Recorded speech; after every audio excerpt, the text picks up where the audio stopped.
Okay, so the most common comment that I get as a coach, and many other coaches get as well, is I want my son to play at the next level because he wants to do that too. Now, this message right here on Instagram that I've seen gives really good insight as to the mindset of most parents, most kids, or most families. And that is, when it comes to basketball, it takes a back seat to either their family life or vacations. And I'm going to tell you right now, if you want to, let's say, for example, go to the next level, whether that be a prep school, a D1 university, pro, whatever it may be, you are going to need to have basketball and school as your number one priority, both of which tied at the number one spot. I'm going to give you a very good example as to what I'm talking about. So let's say you have a planned vacation. You have a vacation that is planned for, let's say, 3 weeks. And it just so happens to be during the basketball season. And let's not forget, the basketball season is no longer just a 4-month time like it was when I was a kid. It is now a year-round thing. If you have a 3-week vacation, or even a 4-week vacation, or even a 2-week vacation, let's just say a lengthy vacation at the very least, 2 to 4 weeks. Now, you may not think that that is a very serious amount of time. And it may not be in your situation, but when it comes to basketball, that is a massive, big chunk of time that your son or daughter is out of the sport. There are not many vacation areas where you're going to be able to train. And training when you're on vacation usually takes a back seat as to what you are doing. You would rather go to a water park. You would rather go maybe sit on the beach. You're not doing anything towards basketball. Meanwhile, you have the elite athlete who actually, let's just say, prioritizes basketball as his number one thing. And let's say he's training during that time. Now, you may think, oh, well, my son or daughter practices twice a week. He or she may go to the park once or twice a week. Wow, they're training so hard. Well, they're already getting left behind because that elite athlete is already training between 5 and 8 times per week. And yes, 8. While there's only 7 days, they're training more than once per day. So during that week that they've only trained maybe twice, that elite athlete has already done 3 weeks worth of, or 3 days worth of work, while your son or daughter's only done 1. Or in a week's time, he's already done 3 weeks instead of 1 week of training versus your son or daughter. Now, when you go on vacation and you're taking those 3 weeks off, your son or daughter is no longer just 3 weeks behind. They are now 9 weeks behind of that elite athlete who is now ahead or maybe close behind, but now starting to chase and catch up and then surpass your son or daughter. Now let's get over to games. I've seen this myself with a lot of players that I've coached in the past, where we're in a live period, we're going down to the States to a live period tournament, which is a period of time where university coaches can look at you. It just so happened that some families went on vacation during those live period times, thinking that, oh, well, we're still going to the States once or twice, but it just so happens that those tournaments were not during live periods. So your son or daughter is just going down there for games at this point against elite teams. They're getting that same training, that same idea, the same aspect of learning how to deal with elite teams, but they are now no longer getting noticed by university coaches, because we have to remember that university coaches can only recruit your son or daughter during certain times of the year. If they are outside of their recruitment period, they are unable to look for players. It is against the rules of the NCAA.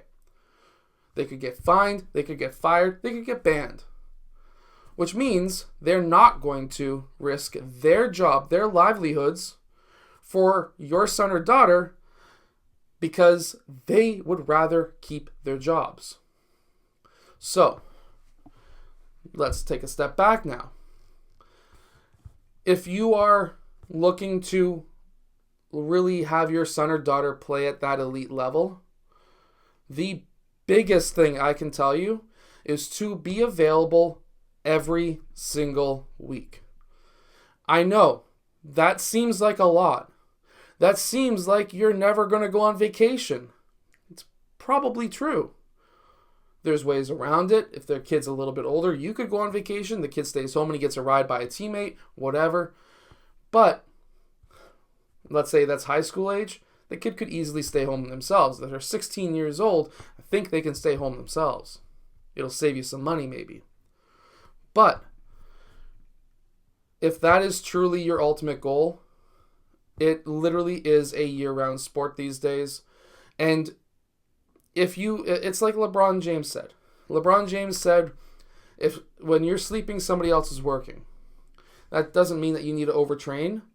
What all that means is if you're taking a week off, now you're a week behind whoever else was training during that time. That's why Europeans are doing so well right now. And so many Europeans are going into the NBA. Because a lot of AAU kids are growing up, they're doing 1, maybe 2 practices in a week. They're not doing any other outside training, and then they're playing 4 games on the weekend. Versus Europeans, they'll have a practice every single day of the week. If they have a game on Saturday, they'll have that game. They may have a shooting practice in the morning, and then the next day, they're going back to practice. This is because now they're working on their skills. That's why you're seeing so many 7-footers from Europe who can shoot. Dirk Nowitzki is not the first, and Victor Wembanyama is not the last.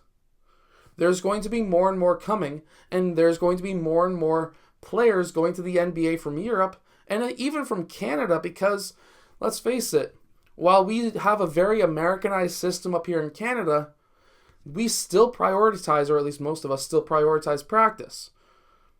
My nephew, as an example, has 14 practices a week.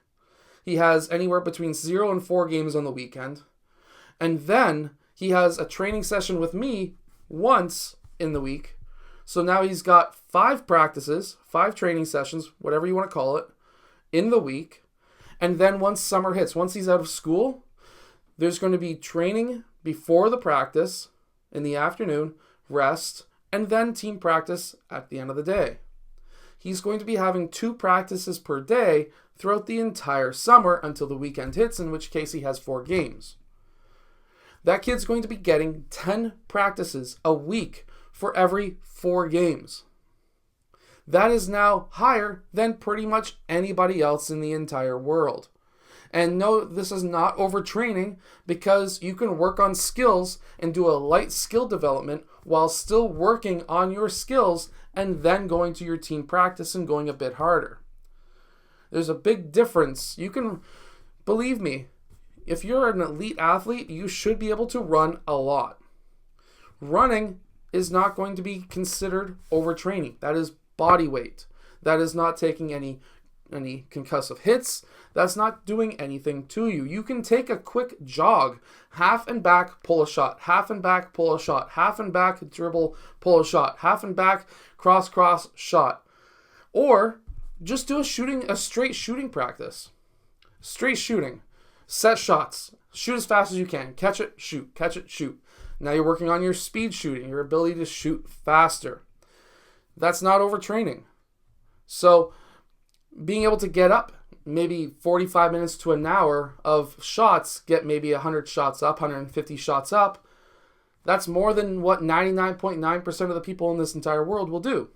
So these are my thoughts. This is how you get better. And while this may be controversial, I hope it helps. I'll see you guys again in my next video.